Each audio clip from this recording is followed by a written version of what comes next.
പന്തീരങ്കാവ് വിഷയത്തിൽ രാജ്ഭവൻ റിപ്പോർട്ട് തേടിയിരിക്കുകയാണ്.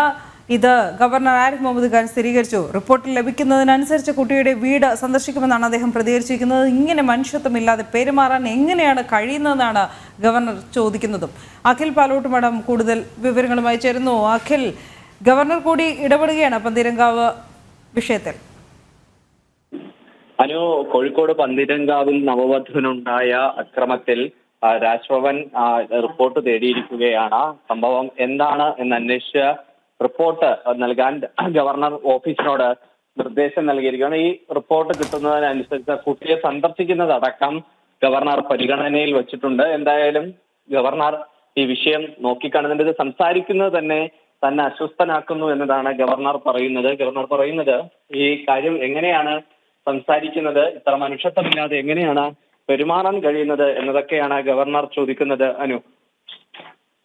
തീർച്ചയായും അഖിൽ പാലോട്ടുമഠമാണ് വിവരങ്ങൾ നൽകിയത്.